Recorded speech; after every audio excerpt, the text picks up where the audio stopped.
Sa lahat ng Pilipino, no? Gusto ko lang iparating sa inyo, nagagaling lang namin sa opisina ni Gerald Browner. Nag-usap-usap lang kami. Ang hiniling lang naman namin, mabigyan kami ng protection, mabigyan tayo ng protection na hindi tayo magalaw. So, ang atin lang ng tema ng ating pan is corruption. Anong corruption? Corruption lang tayo.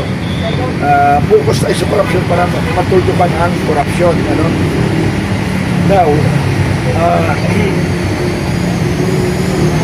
manawagan ko ngayong araw, routine lang tayo. Pwede tayo manawagan yan sa EDSA, ipadama natin sa kanila ang ating pagmamahal sa bayan na nagkakaisa tayo labanan ng korupsyon. Ito ang tema natin ngayon. Pero bukas ng 7 a.m. doon tayo magsisimula ng programa. Ano? So yung base sa mga tawag-tawag sa amin, nasa amin na o nasa UPI na ang GDS na nagpunta, lahat ng organisasyon, maisok man, LP man, lahat ng grupo welcome dito. Pero walang pan dito, walang kulay-kulay kung hindi panawagan laban sa korupsyon. Hindi kami tumatanggap dito na resign BBM. Hindi namin tinatanggap dito, no? Resign BBM. Kasi ang gusto namin, magkaisa tayo. Walang resign BBM, walang resign Sara Duterte, kung hindi korupsyon. Pero korupsyon ang topic namin.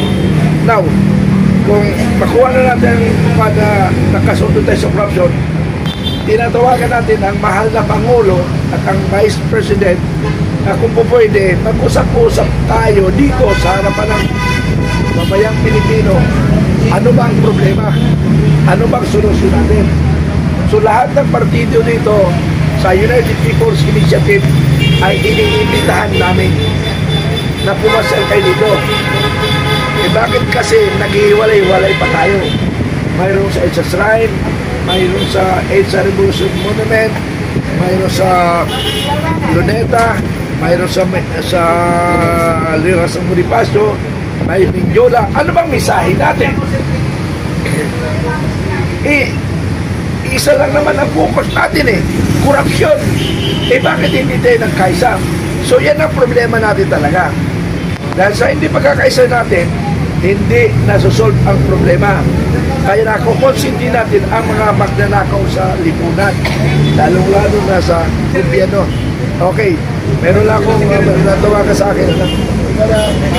Ay, si ko pala, siya ang aming CMO officer, public officer, siyang designated na G7 namin, si Professor Barroso. Siya na magpanood. Professor and Lieutenant General Barroso, Filipino Guerrilla Forces. Okay, at marami na rin na naka-interview sa akin. Alam nyo na rin ang ating gagawin bukas. At sabi nga ng Supremo ng Filipino Guerrilla Forces na kailangan magkasundo-sundo ng lahat. At kung maaari sa araw na ito, sa araw bukas, September 21 ay kahit na mag-usap man lang sa telepono ang presidente at ang vice presidente, kasi hindi na ho talaga sila nag-uusap at tayo ay tinatawag na hating-hati ng Pilipinas.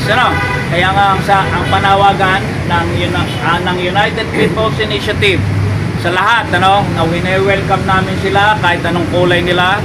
Kahit sila ay DDS, Duterte, kahit sila ay loyalist ng Bongbong, kahit sila ay Tiklawan, Dilawan, at yung mga Muslim at mga Igorot at saka mga indigenous people, magsama-sama po tayong lahat. Sa araw bukas, ay magsama-sama po tayong lahat. Single issue lang po. Tanggalin na natin ang nakawan, ang korupsyon sa Pilipinas. Yan po ang ating mensahe. Maraming salamat po. Salamat, sir. Hindi dapat ang pagkalit siya. Hindi dapat ang pagkisan siya. Kinakailangan ikulong at parutaan ng puso-luno sa pamamagitan ng paglagaring galing ang tayong mga Pilipino sa korupsyon.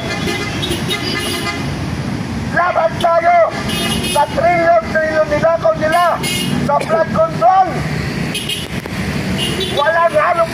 ko, politika rito. Ba't lagi pinaglalaban namin yung nakawan, trilyon sa lapit? Laban! Sa pamamagitan ng pusina! Sa pamamagitan ng pusina! Pusina! Pusina ka! Yan! Pusina! Pusina ba? Pusina! Laban sa mga magnanakaw! Pusina! Pagsingal tayo ng corruption! Trilyon sa lapit! Ang nilaspas nila sa flood control! Laban! Laban! Laban! Laban tayo! Laban tayo sa mga magnanakaw! Laban! Pusina! Maraming salamat sa nagkikisipag siya rito. Na nakatumaan ng mga motorista sa pamamagitan ng pagpusina. Laban sa mga corruption. Trilyon sa lapit ang tinatako ng mga hunan, mga demonyo na nandyan sa Kongreso, nandyan sa Senado, hanggang Malacanang, hanggang pamatay na sana sila. Walang hungkay at walang kapusugan sa mga pagdadakaw sa buwis natin. Walang kapusugan at walang sawa. Pero magpapalakinan yan sa pagdadakaw ng trilyon sa lapit. Pusina! Pusina! Pusina! Yan! Pusina! Guys! Pusina! Pusina lang! Mag-ingay! Mag-ingay! Labanan ng korupsyon! Trilyon pesos ang ninanakaw ng mga demonyo at mga buhaya sa Kongreso. Labanan hanggang sa Senado ang pinuno ng mga kawatan na Malacanang mismo. Hindi na tayo magbabanggit ng pangalan.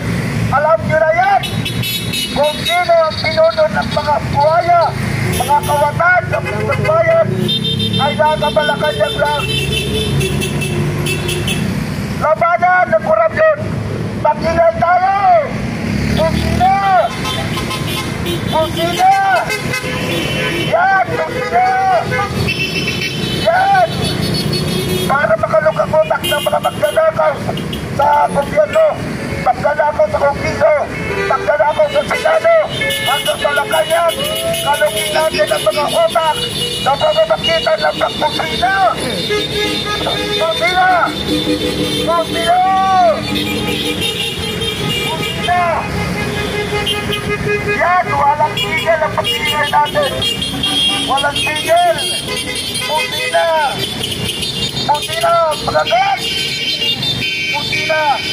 Dalhin natin ang mga utak hanggang kumalog ang kanilang mga isipan. Huwag natin silang titigilan at hindi rin namin silang titigilan.